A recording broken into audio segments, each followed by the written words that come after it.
आज एक कहानी सुनाती हूँ आपको। 2 लोग थे, सेम फील्ड में काम करते थे, सेम एक्सपीरियंस था, दोनों कैपेबल थे और सिंसियर भी थे। दोनों जेन्युइनली अच्छा काम करना चाहते थे। फिर भी एक फाइनेंशियली बहुत स्ट्रगल करता था और दूसरा रिलेटिवली ईज़ के साथ रिसीव करता रहता। उसको अपॉर्चुनिटीज़ आती रहती। ना कोई शॉर्टकट, ना कोई गलत तरीका, बस एक सटल सा डिफरेंस जो यूजुअली दिखाई नहीं देता। पहला इंसान अंदर ही अंदर मानता था कि वैल्यू एफ़र्ट से आती है। उसे लगता था कि जब तक मैं और नहीं सीख लेता और इम्प्रूव नहीं कर लेता, तब तक मैं ज़्यादा चार्ज नहीं कर सकता। इसलिए वो खुद को पुश करता रहता, एक और कोर्स, एक और सर्टिफ़िकेशन, एक और स्किल। इतना सब करने के बाद भी उसको फिर भी वही फ़ील होता था। हम में से कितने लोगों के साथ ऐसा होता है ना? पर ये कॉन्शियस डिसीजन नहीं होता। तो उसका माइंड हर चीज़ को जस्टिफाई करता था।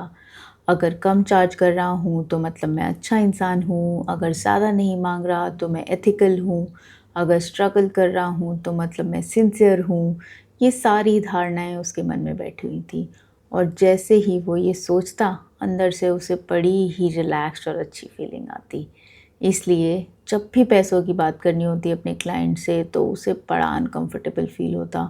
वो अपने चार्जेस को एक्सप्लेन करता, ज़रूरत से ज़्यादा जस्टिफ़ाई करता, फिर वो डिस्काउंट भी देता और वो भी बिना किसी के पूछे।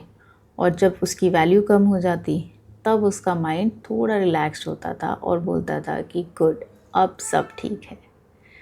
और दूसरा इंसान जो था वो भी मेहनत करता था, पर उसके लिए ह्यूमिलिटी का मतलब खुद को छोटा बनाना नहीं था या अपनी वैल्यू को कम करना नहीं था। उसको एक चीज़ बिल्कुल क्लियर थी, साफ बोलने का मतलब एरोगेंस नहीं है और अपने काम के लिए पैसे लेना कोई बुरी बात नहीं है। इसलिए जब भी वो चार्ज करता या पैसों की बात करता तो वो एकदम सीधी बात करता, माई फीस इज़ दिस, अगर आपको सूट करता है वी कैन प्रोसीड, अगर नहीं तो दैट्स ओके। कोई गिल्ट नहीं, कोई ओवर एक्सप्लेनेशन नहीं, कोई इनर कॉन्फ्लिक्ट नहीं।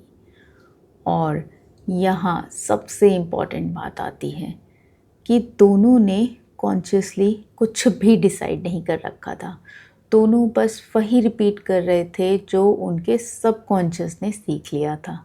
तो अब दोनों के सबकॉन्शियस कंडीशनिंग में या माइंड में क्या डिफरेंस था?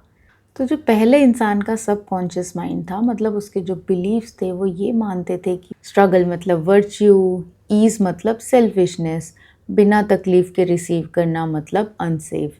इसलिए उसके माइंड ने इसे मोरालिटी का इशू बना रखा था। वहीं दूसरे इंसान का जो सबकॉन्शियस माइंड था वो कुछ और मानता था। उसके हिसाब से क्लैरिटी सेफ है, वैल्यू को जस्टिफाई करने की ज़रूरत नहीं है, रिसीव करने से गुडनेस ख़त्म नहीं होती। इसलिए उसके लिए रिसीव करना एकदम नॉर्मल था और लाइफ उसे वैसे ही रिस्पॉन्ड करती थी।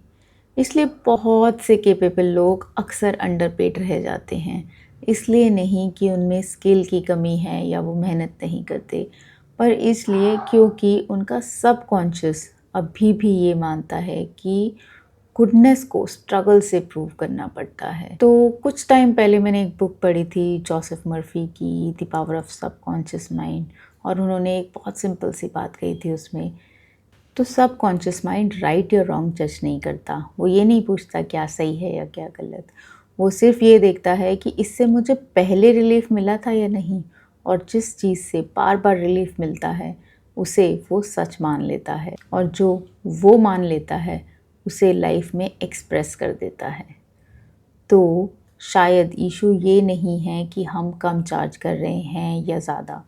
इशू ये है कि हम अभी तक ये मान के चल रहे हैं कि स्ट्रगल से ही गुडनेस प्रूफ होती है, और जब तक ये बिलीफ क्वाइटली चलता रहेगा हम उसे ह्यूमिलिटी समझते रहेंगे और लाइफ भी उसी तरह रिस्पॉन्ड करेगी। बस इतना ही। तो अब आप मुझे कमेंट में बताओ कि आप पहले इंसान हो या दूसरे, और अगर आप ये समझ गए हो तो आपको अपने सवाल का जवाब भी मिल गया होगा।